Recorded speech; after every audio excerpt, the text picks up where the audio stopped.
नमस्कार साथियों, welcome back to our channel Kabira academy. आज की क्लास में we are going to start our chapter 3 NCERT book class 11th unit 2 and chapter 3 is LPG reforms in 1991. After 40 years of planned development, India has been able to achieve a strong industrial base and became self-sufficient in the production of food grains. Nevertheless, a major segment of the population continues to depend on agriculture for its livelihood. In 1991, a crisis in the balance of payments led to the introduction of economic reforms in the country. So, it is the background, or we can say it is the basis for which economic reforms were to be initiated. A crisis in the balance of payments led to the introduction of economic reforms in the country. This unit is an appraisal of the reform processes and its implications for India. So, our topic will be liberalization, privatization, and globalization and appraisal. In short, we can say it's LPG reforms or economic reforms in 1991. After studying this chapter, we will be able to understand the background of the reform policies introduced in India in 1991, understand the mechanism through which reform policies were introduced, comprehend the process of globalization and its implications for India, and be aware of the impact of the reform process in various sectors. So, let's start with these lines. There is a consensus in the world today that economic development is not all, and the GDP is not necessarily a measure of progress of a society. These are the words of Mr. K.R. Narayanan, our former President of India. Introduction. You have studied in the previous chapter that since independence, India followed the mixed economy framework by combining the advantage of capitalist economic system with those of the socialist economic system. Some scholars argue that over the years, this policy resulted in the establishment of a variety of rules and laws, which were aimed at controlling and regulating the economy, ended up instead in hampering the process of growth and development. Others state that India, from near stagnation, sorry, India, which started its developmental path from near stagnation, has since been able to achieve growth in savings, developed a diversified industrial sector which introduces a variety of goods, and has experienced sustained expansion of agricultural output, which has ensured food security. In 1991, India met with an economic crisis relating to its external debt. The government was not able to make repayments on its borrowings from abroad. Foreign exchange reserves, which we generally maintain to import petroleum and other important items, dropped to levels that were not sufficient for even a fortnight. The crisis was further compounded by rising prices of essential goods. All these led the government to introduce a new set of policy measures which changed the direction of our developmental strategies. In this chapter, we will look at the background of the crisis, measures that the government has adopted, and their impact on various sectors of the economy. Background. The origin of the financial crisis can be traced from the inefficient management of the Indian economy in 1980s. We know that for implementing various policies and its general administration, the government generates funds from various sources such as taxation, running of public sector enterprises, etc. When expenditure is more than income,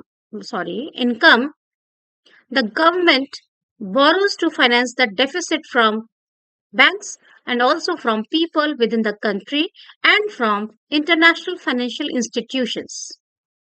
When we import goods like petroleum, we pay in dollars, which we earn from our exports.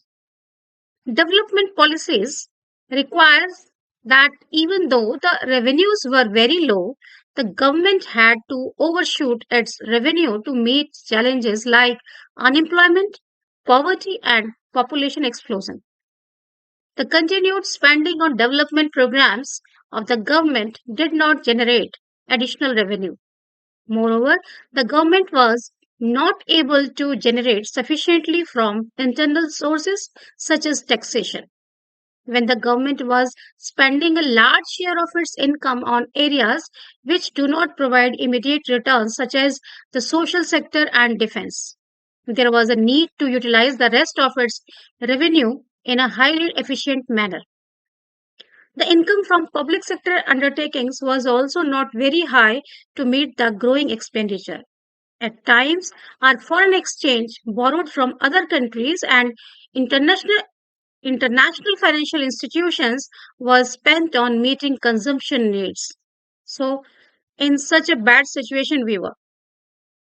Neither was an attempt made to reduce such profligate spending nor sufficient attention was given to boost exports to pay for the growing imports. In the late 1980s, government expenditure began to exceed its revenue by such large margins that meeting the expenditure through borrowings became unsustainable. Prices of many essential goods rose sharply. Imports grew at a very high rate without matching growth of exports. As pointed out earlier, foreign exchange reserves declined to a level that was not adequate to finance imports for more than 2 weeks. There was also not sufficient foreign exchange to pay the interest that needed to be paid to international lenders. Also, no country or international funder was willing to lend to India.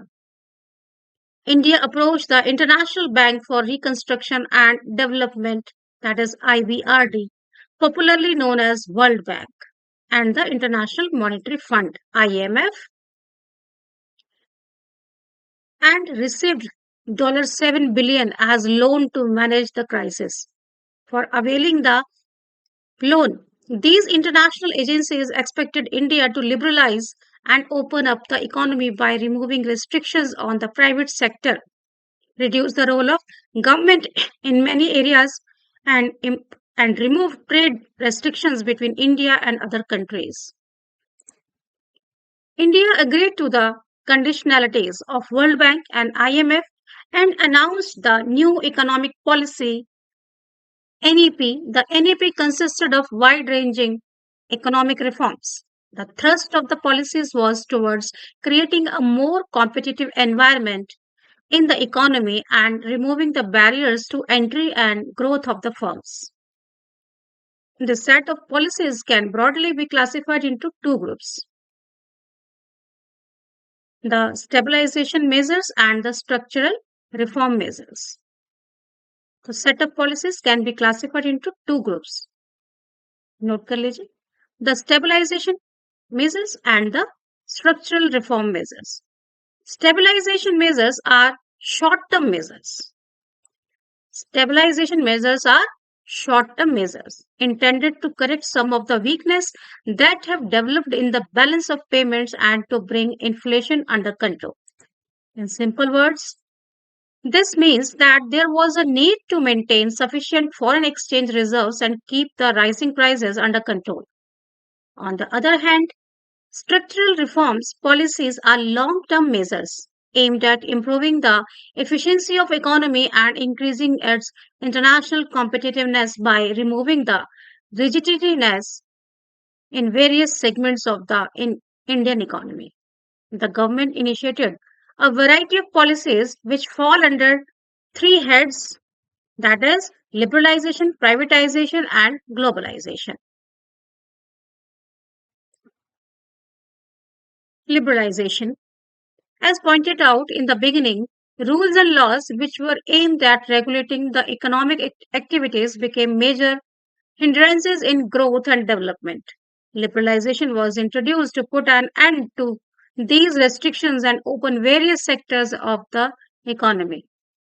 Though a few liberalization measures were introduced in 1980s in areas of industrial licensing, export-import policy, technology upgradation, fiscal policy, and foreign investments.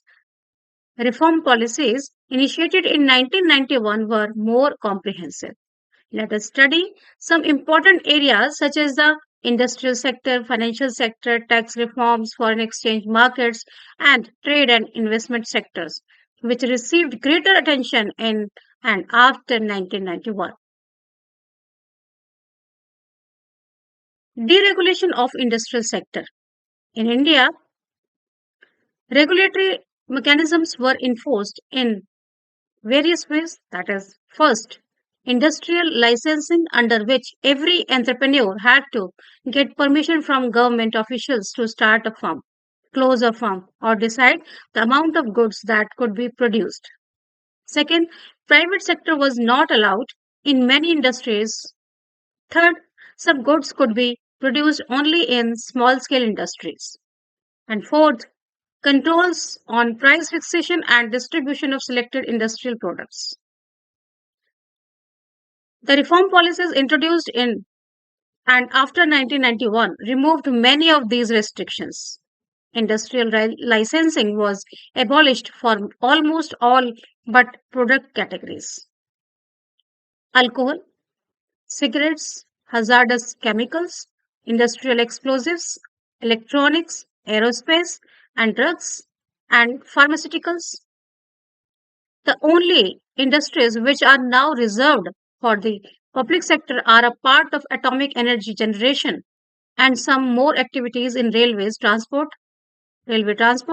Many goods produced by small scale industries have now been de-reserved.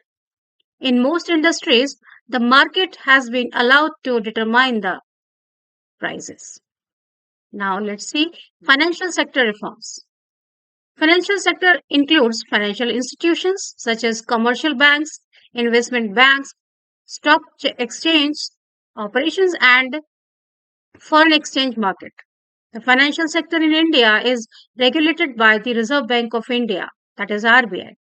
You may be aware that all banks and other financial institutions in India are regulated through various norms and regulations of the RBI. The RBI decides the amount of money that the banks can keep with themselves, fixes interest rates, nature of lending to various sectors, etc. One of the major aims of financial sector reforms is to reduce the role of RBI from regulator to facilitator of financial sector. This means that the financial sector may be allowed to take decisions on many matters without consulting the RBI. The reform policies led to the establishment of private sector banks, Indian as well as foreign. Foreign investment limits in bank was raised to around 74%. Those banks which fulfill certain conditions have been given freedom to set up new branches without the approval of the RBI and rationalize their existing branch networks. Though banks have been given permission to generate resources from India and abroad, certain managerial aspects have been retained with the RBI to safeguard the interest of the account holders and the nation.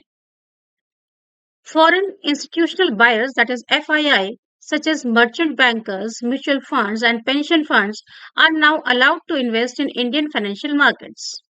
Tax reforms. Tax reforms are concerned with the reforms in the government's taxation and public expenditure policies, which are collectively known as the fiscal policy. There are two types of taxes: direct and indirect. Direct taxes consist of taxes on incomes of individuals as well as profits of business enterprises. Since 1991, there has been a continuous reduction in the taxes on individual incomes as it was felt that high rates of income tax were an important reason for tax evasion. It is now widely accepted that moderate rates of income tax encourage saving and voluntary disclosure of income. The rate of corporation tax, which was very high earlier, has been gradually reduced. Efforts have also been made to reform the indirect taxes levied on commodities in order to facilitate the establishment of a common national markets for goods and commodities. In the year 2016, Indian Constitution was amended to empower state governments and union government to come out with laws to impose goods and services tax. This has led to introduction of GST in India. This is expected to generate additional revenue for the government, reduce tax evasion, and create one nation, one tax, and one market. Another important of Another component of reform in this area is simplification. In order to encourage better compliance on the part of taxpayers, many procedures have been simplified and the rates also sustainably substantially lowered. Foreign exchange reforms. The first important reform in the external sector was made in the foreign exchange market in 1991 as an immediate measure to resolve the balance of payments crisis. The rupee was devalued against foreign currencies. This led to an increase in the inflow of foreign exchange. It also set the tone to free the determination of rupee value in the foreign exchange market from government control. Now, more often than not, markets determine exchange rates based on the demand and supply of foreign exchange. Trade and investment policy reforms. Liberalization of trade and investment regime was initiated to increase international competitiveness of industrial production and also foreign investments and technology into the economy. The aim was also to promote the efficiency of local industries and adoption of modern technologies. In order to protect domestic industries, India was following a regime of quantitative restrictions on imports. This was encouraged through tight control over imports and by keeping the tariffs very high. These policies reduced efficiency and competitiveness, which led to slow growth of the manufacturing sector. The trade policy reforms aimed at first dismantling of quantitative restrictions on imports and exports, second, reduction of tariff rates, and third, removal of licensing procedures for imports. Import licensing was abolished except in case of hazardous and environmentally sensitive industries. Quantitative restrictions on imports of manufactured consumer goods and agricultural goods products were also fully removed from April 2001. Export duty have been removed to increase the competitive position of Indian goods in the international markets. So this was the first part, that is liberalization. Now let's cover privatization also. It implies shedding of the ownership or management of a government owned enterprises. Government companies are converted into private companies in two ways. First, by withdrawal of the government from ownership and management of the public sector companies, and or second, by outright sale of public sector companies. Privatization of the public sector enterprise by selling off part of the equity of PSEs, that is public sector enterprises, to the public is known as disinvestment.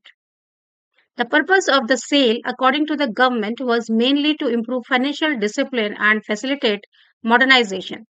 It was also emphasized that private capital and managerial capabilities could be effectively utilized to improve the performance of the PSUs.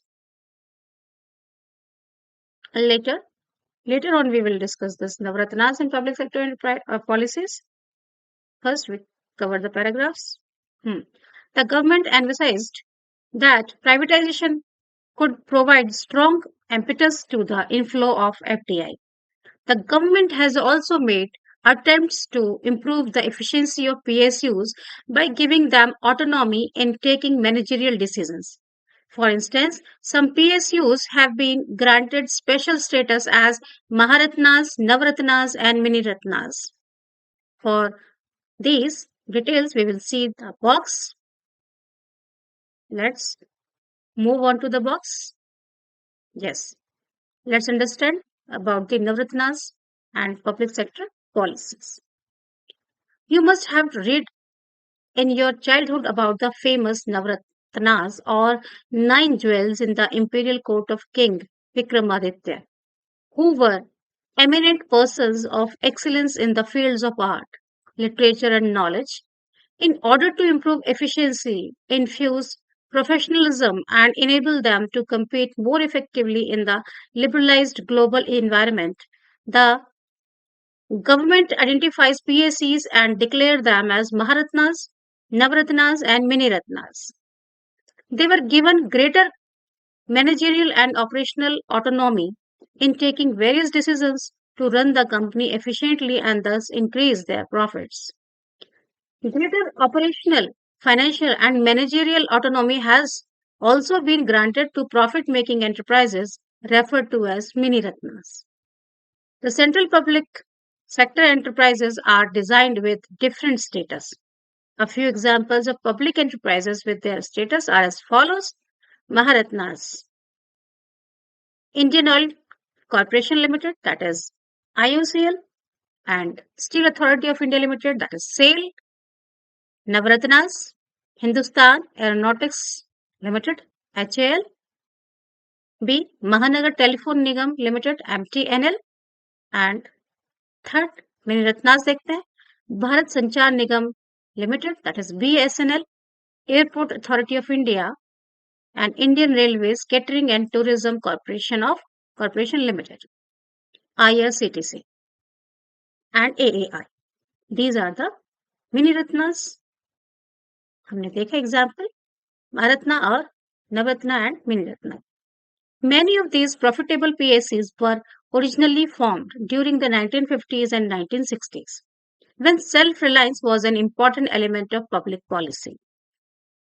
They were set up with the intention of providing infrastructure and direct employment to the public so that quality and product reaches the masses at a nominal cost, and the companies themselves were made accountable to all stakeholders. The granting of status resulted in better performance of these companies. Scholars allege that instead of facilitating public enterprises in their expansion and enabling them to become global players, the government partly privatized them through disinvestment. Of late, the government has decided to retain them in the public sector and enable them to expand themselves in the global markets and raise resources by themselves from financial markets. So these were the background of Maharatnas, Navratnas, and Miniratnas.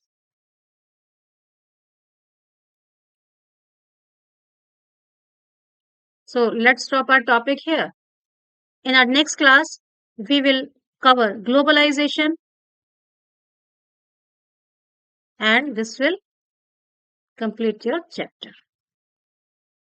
Okay, in next class, we will complete our this chapter.